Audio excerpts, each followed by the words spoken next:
Well, I'm really happy for you, Alex. Thank you. I was told that my body was going to go through changes, and it finally did. You should tell your parents. I would like to, but they're not here.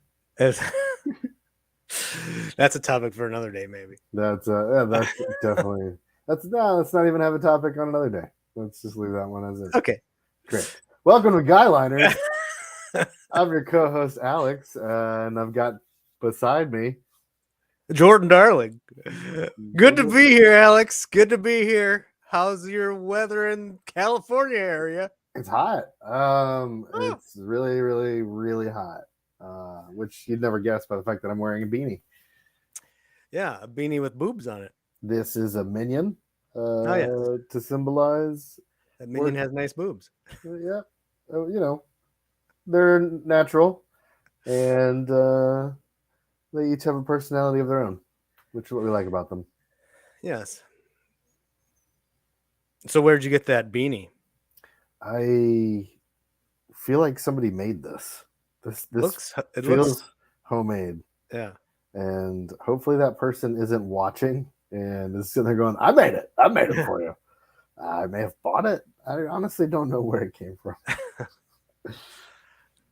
But the point is that it's yours. It's mine, or it's the kids, maybe. Well, if it's the kids, then it's also yours. That's my philosophy. What's mine is theirs, and what's theirs is mine. Exactly, yeah. I mean, you bought all of their stuff. I mean, they basically are me. 4 little yous running around. Yep. It's a lot of beard oil.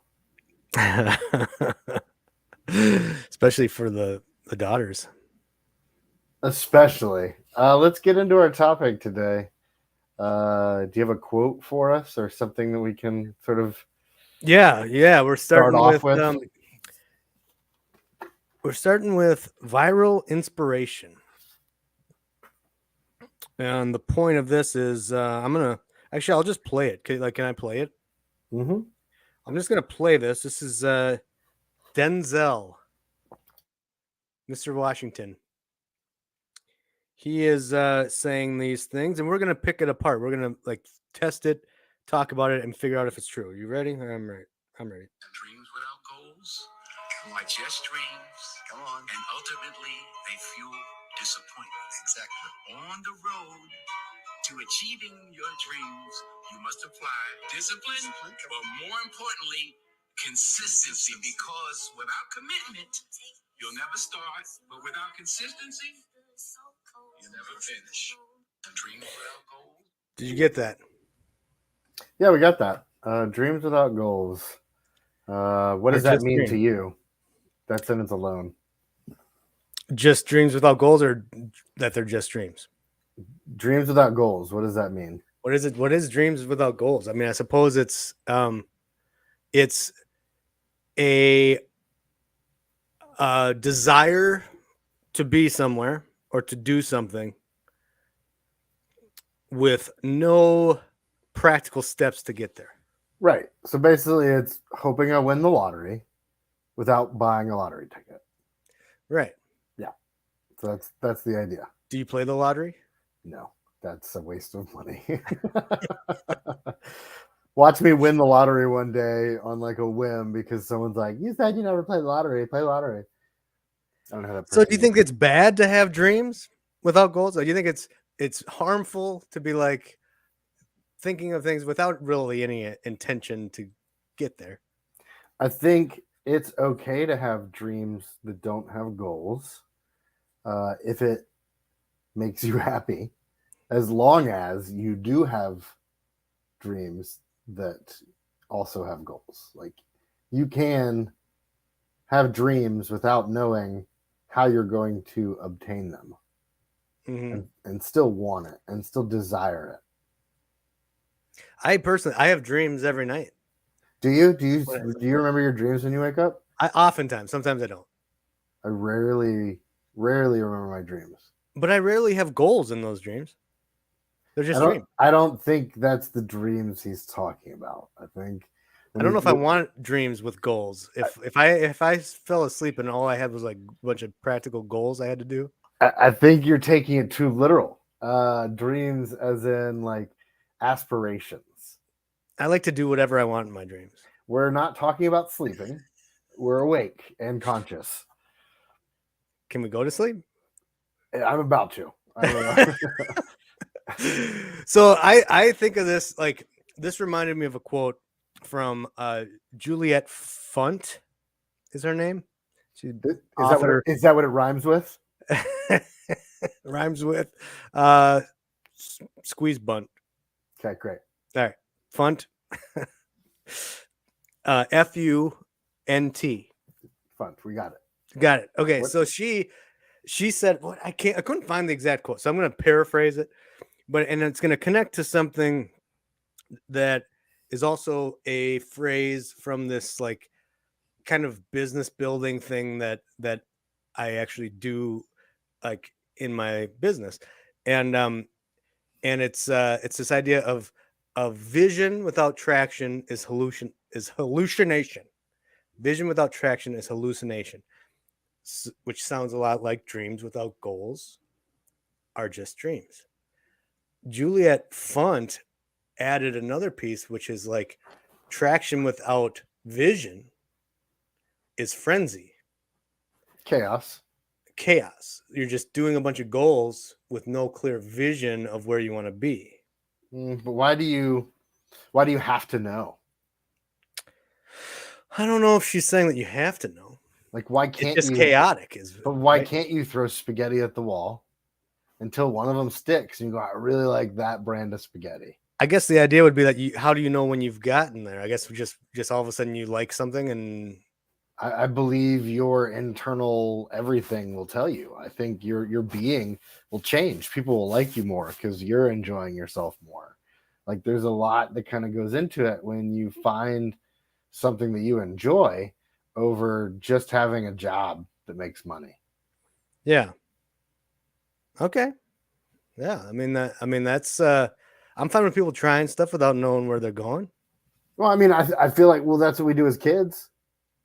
Like our parents put us in everything. They're like, let's do bowling and we'll do baseball and football and soccer and swimming. Mm-hmm. And whichever, I mean, it was the spaghetti against the wall. Whichever one we came home, we're like, oh my gosh, I love soccer. I want to do this forever. I can't wait to just flop on the ground and act like my knee hurts. Yeah, because that's what soccer is. I mean, it's just I imagine. Yeah. and so do we, if you're forgot what I was gonna say. I had something. So my philosophy is that it's okay to do those things as long as you see them through. So as long as you continue to do it all the way through, instead of stopping in the middle, you're like, I don't like this. Yeah. Take me out of this. Well, and it's such a like abrupt question when you ask someone, that's a dumb word, abrupt. When you ask someone, what do you want to do? What do you want? And like a lot of people, I imagine, are just like, I don't know. I don't know what I want. Not even sure what you're talking about. Can you be more specific? I have goals, but I don't have dreams. I have goals, but I don't have dreams. Well, that would be a part of your dreams. Your goals would be the same thing. Your goal is your dream at that point. You can have a dream without there being a goal, but you can't have a goal without there being a dream. You think so? Well, I could dream that I have a lake house. Right? All right. Or I could go out and I can look for a lake house. And if I look for a lake house, my dream is now coinciding with my goal. Yeah. But if I had a goal to go get a lake house and I didn't dream about getting a lake house, it'd be a very odd venture. It'd be a very weird journey. Why are you doing this? Because. Right. And what's interesting too about goals, and maybe if we even break those down into like just like, I mean, what a goal doesn't have to be big. A, a goal can be small. A goal can be, I'm going to eat breakfast every day this week or something. But like, I was just thinking about this today, like that when you don't feel productive, how does that impact like your mental health, like your mental state? Oftentimes it seems like like that feeling of I'm not productive can like tear away at it. Here, I have all of our like Chicago stuff that I need to edit and still have to do, and I haven't. And that's one of my things on my list every day where I'm like, I got to do this. I have to do this. This is something that, and I'm not productive about it. Like, there's no point. Does it become first on my list? And how does that feel? Does that impact you? Do you feel like- It eats at me because it's just sitting in my phone, and I'm like, I've got this material that when we shot it, I was really excited about, and I wanted to see it all the way through. That's why we shot it. Mhm. And at some point, I let a couple days go, where I didn't focus on it, attention to it. I wasn't consistent. Is it something where, because one of the thoughts I was having is like, in order to get that feeling of productivity back, sometimes you take smaller chunks. Is there a way to chunk that so that it's smaller and you start having these little victories? Yeah, I'm going to send it to you, and then you're going to look at the 13 minutes that we filmed, and you're going to cut it down to a minute for me, or 40 seconds, so we can do like 20 seconds of the dance. CapCut. We'll just use a template and just throw it in there and let it go. That seems to work. That's honestly not a bad idea. So if you want, but then there's also like 30 minutes of us walking and interacting with people, and like I have to create a story. And I've got to be honest, I've been focusing on me, in the real world. Yeah. In trying to get this job, essentially. Yeah. Which you got. Which I got because I was consistent and I focused. It's consistency. So yeah, so the other part of this inspirational quote by Mr. Denzel Washington is, without commitment, you'll never start. Without consistency, you'll never finish. Is that true? Well, here's the problem. When we talk about these goals and dreams, we've got the goal circled, or we've got the dream circled. I want to be a famous actor. We've got that circled, right? Mm-hmm. And instead of a chart that says like book one audition, let's circle that. And then book another audition. Let's circle that. And then get a show. Let's circle that. Get a movie. Let's circle that. But instead, we're too focused on the goal. Instead of celebrating all the way through your victories to get there and concentrating on that part, on the day-to-day winning. And we're too worried about the outcome. Yeah, I mean, it's like a snowball. You gotta, if you're waiting to celebrate till the snowball's made, completed, then what? You gotta celebrate every step of the snowball. And we don't, though. We forget that that's actually the fun part. That's the part. That's the hard work. It's the journey, yeah. And we don't. We think about the goal instead of the journey. And I don't know why. Like, most of the time, don't you feel like you want to know how things are going to go? Or do you like being surprised by life? I don't like being surprised by life at all. I'm a control freak. It wouldn't be as much fun, though. If you just knew, if you just read the book and you're like, this is what happens on Thursday, this is Friday, I could just see you just feeling like, why even do it? It's already been done. I already know what's going to happen. Yeah, you're already bored with it. So that's why we don't know. Mm-hmm. I mean, so basically, are you saying that you agree with Mr. Denzel on this topic? I do. I believe that if you want to get anything, you have to show up every single day. And for me, it's not about just one thing. It's making it a part of who you are. Like that needs to be your focus. People need to look at you and you start a conversation. This is what I'm trying to accomplish. Like you're so focused on it. It's all you really want to talk about. And at some point, it's like everybody's like, here, just have it. Just have it so you stop talking about it. Just take it. Just stop Please, talking. somebody get him what he wants so he'll leave us all alone. So basically, you have to, in order to get something in this world, you just got to be that whiny kid that finally gets told, here, fine, here, take your Skywalker. little toy and go away. Luke Skywalker it. Just keep whining until somebody gives you the most dangerous tool in the universe. So yeah, I agree with him. I agree that you have to want something, and the want isn't enough. You have to actually devise some sort of objective plan to obtain what you want. It may not even be the route you think it's going to be. Mm-hmm. I have I agree mostly, I think, with the breakdown that we're having with the dreams without goals part of it. This without commitment, you'll never start. Without consistency, you'll never finish.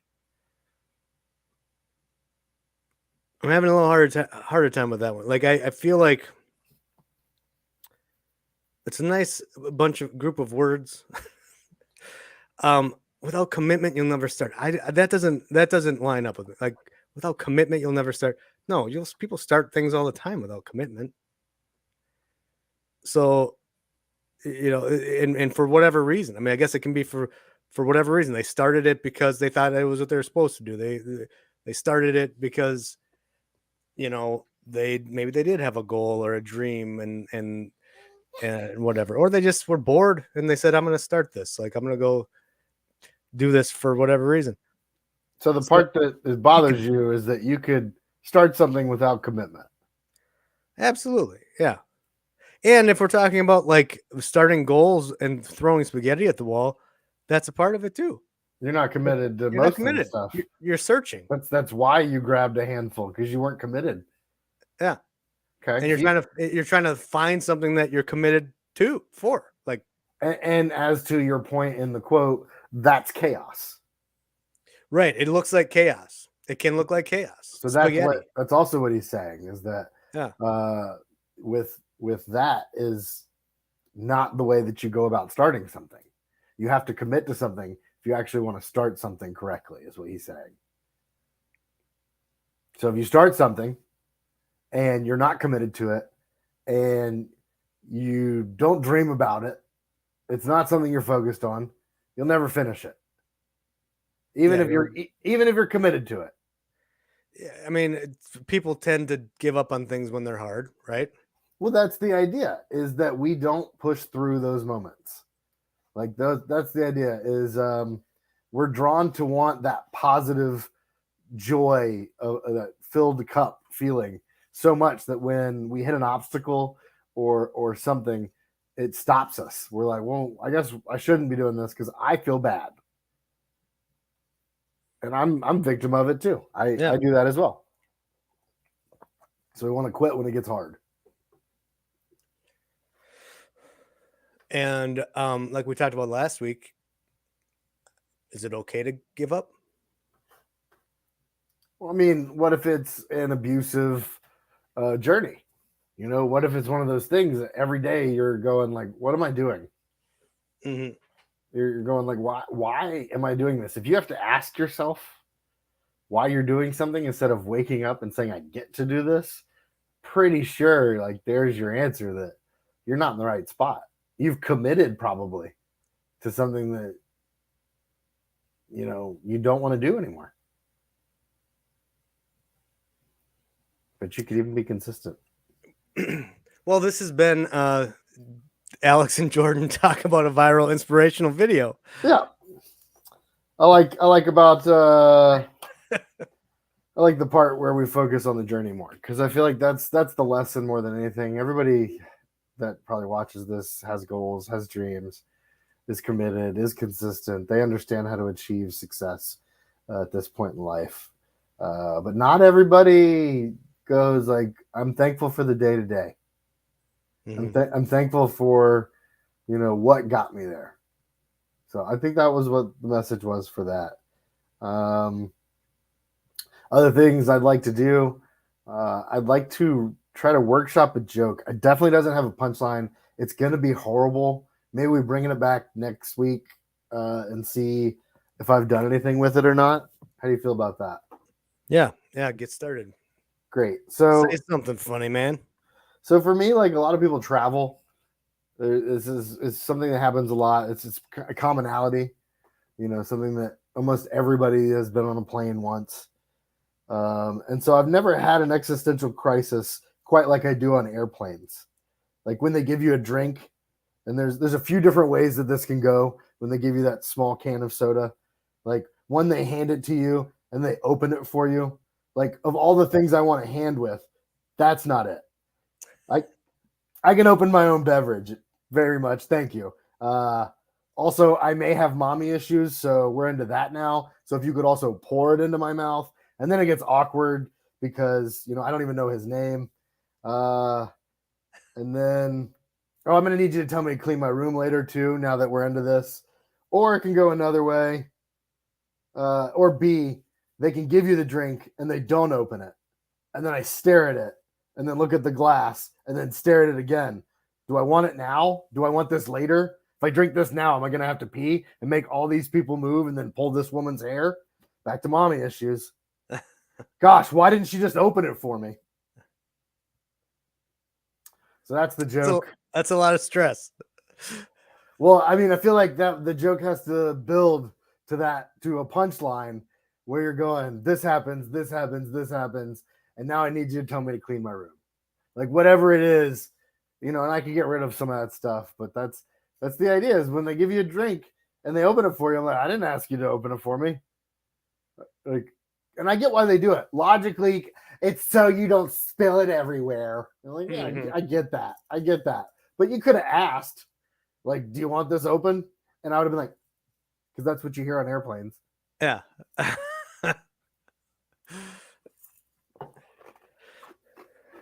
That's a joke. So I'll workshop it. Try it again next week. See if I can. Well, so you tight. like it so far? You're feeling that joke? Oh, who cares? You That's not think the point. you That's not the think point it's of this. funny? That's not the point of the segment. No. It doesn't start. It's not supposed to be funny yet. The idea is we make it funny. You take something. That's the workshop. You take something that everybody's been through, an experience, a situation. Everybody's looked down at that can and gone like, why did you just do that? You're like, okay, now I have to decide. So that's the commonality. And now you pull, what is it that tickles you about that moment? Or what is it that like tickles me that will also tickle you? Yeah. I mean, sometimes they don't even give you the can though. They just open it, pour it, and then like they don't give you the whole can. That's the worst. Yeah. I mean, that's the third option that we hadn't even gotten into of them just giving it to you, and then now you're forced to drink it right away. Yeah. Because you're in the air. I assume the ice melts quicker. I don't really know how that works. It does. Yeah. That's science. Yeah. Exactly. So that's the third thing that happens is when they give it to you, and then you have to drink it. My favorite is when they ask if you want pretzels or a cookie. Yes. Right. Which one is it? Yes. Yes. One is salty and one is savory. Why would I choose? Yeah. I like to say I'd like a Cobb salad. I miss when they fed you. Like I really like that was the price didn't change, but the meals went away. Yeah. We had meals on our flight to Hawaii and they weren't that good. Oh, because of the longer flight. So they still do it. And yeah, they do it. They do it. But it has to be like, one of those long things. I want you to explain something to me as if I were a 5-year-old. I can do that. Okay. What would you like me to explain to you? Explain to me how the puppy is now going to be living at grandma's house. Well, Timmy, the puppy, your puppy, What was its name again? Frido. Frido. Frido. Yeah, your puppy Frido. It's just your grandparents, they really like him. And so we're going to let them have him. Just like that. Well, here they promised to take good care of him and give him candy. They're going to give my dog candy. Yep, because here's the thing. Life is fragile. Like grandma's, good china. And remember when you were at grandma's house with the china Uh-huh.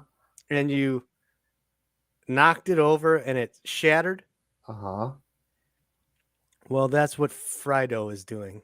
He's He's knocking over he's fine the good china. China. He's fine china, but he's shattered. And it's time to let him go to grandma's house. Is grandma's house a metaphor for something else? Death. So